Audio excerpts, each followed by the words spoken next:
So we have just completed the division algae. हम algae के बारे में पढ़ चुके थे पूरा। अब हम उसके एनसीईआरटी में जो डायग्राम्स दिए हैं वो थोड़े से देख लेते हैं। तो सबसे पहला जो डायग्राम दिया गया है वो ग्रीन एल्गी के 2 डायग्राम्स दिए गए हैं। जो पहला है वो वॉल्वॉक्स का डायग्राम दिया गया है और दूसरा यूलोथ्रिक्स का डायग्राम दिया गया है। वॉल्वॉक्स के बारे में हमने पढ़ा था क्या कि वो कॉलोनियल एल्गी होती है। तो देखो, एक आपको पेरेंट कॉलोनी दिखाई गई है जिनसे बहुत सारी 3 डॉटर कॉलोनीज भी दिखाई गई हैं। पेरेंट कॉलोनी से क्या बनी? डॉटर कॉलोनी बनी। ये क्या हो गया? वॉल्वॉक्स हो गया हमारा। उसके बाद दूसरा दिखाया गया यूलोथ्रिक्स, जो भी एक ग्रीन एल्गी है और ये किसके थ्रू रिप्रोड्यूस करता था? फ्रेगमेंटेशन के थ्रू।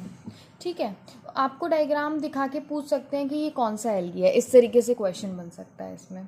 ठीक है, उसके बाद हमने पढ़ा था कि एल्गी की बॉडी थैलस लाइक होती है। इसमें true root, true stem, true leaves नहीं प्रेजेंट होते हैं। Leaf like structure, stem like structure present होते हैं। तो देखो, सेकेंड जो 3 एल्गी दिखाई गई हैं वो कौन सी हैं? ब्राउन एल्गी हैं। ब्राउन एल्गी में सबसे पहली दिखाई गई है लेमिनेरिया।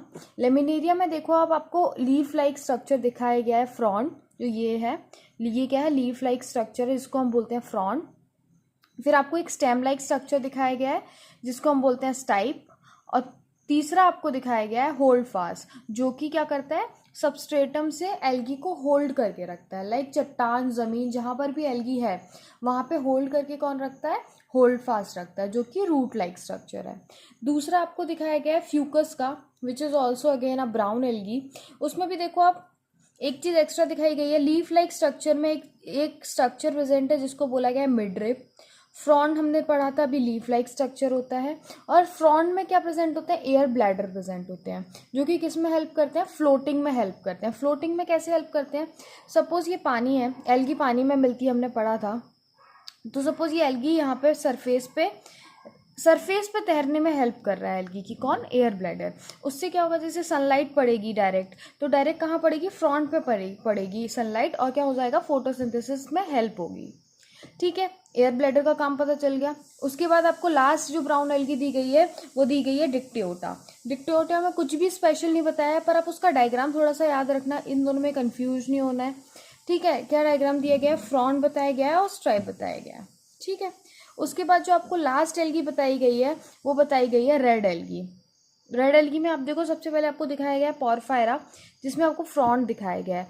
आप इसमें भी कुछ डिवीजन, आपको जो लेबलिंग है वो कुछ स्पेशल नहीं है, पर आपको डायग्राम पता होना चाहिए कि पोरफायरा का डायग्राम कैसा दिखाया गया है, क्योंकि डायग्राम पूछ लेते हैं।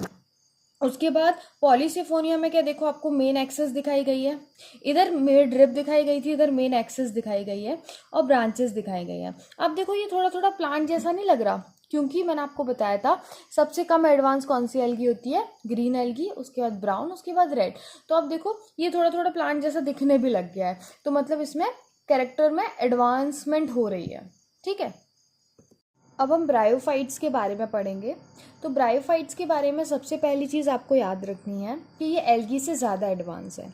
मैंने आपको बताया था जैसे जैसे हम आगे बढ़ेंगे वैसे वैसे एडवांसमेंट होता जाएगा।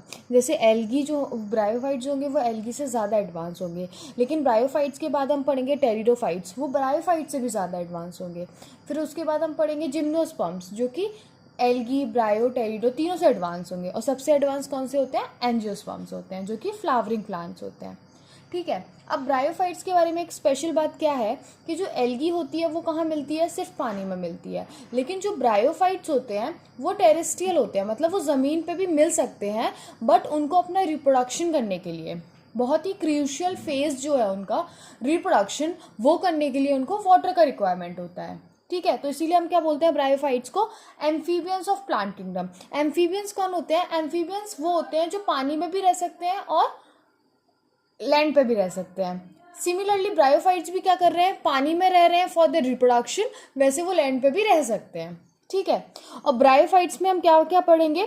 Bryophytes include mosses, liverwort that are commonly grow in moist and shaded areas in the hills. Shaded मतलब छांव वाले एरिया, मॉइस्ट एरिया में मिलते हैं ब्रायोफाइट्स। ठीक है, उसके बाद बताया गया है bryophytes are also called amphibians of the plant kingdom because these plants can live in soil but are dependent on water for their sexual reproduction, मतलब ये पानी में रह सकते हैं, पर पानी में रहते हैं सेक्सुअल रिप्रोडक्शन करने के लिए, बट ये सॉइल में भी रह सकते हैं, लैंड पे भी रह सकते हैं। कहाँ मिलते हैं वो देख लेते हैं। Damp, humid, shaded localities. और ये किसके लिए important role, they play important role in plant succession on the bare rocks. इसका थोड़ा सा समझेंगे, नेक्स्ट लेक्चर में समझेंगे इसके बारे में, ठीक है, क्योंकि थोड़ा सा ये लंबा जाएगा।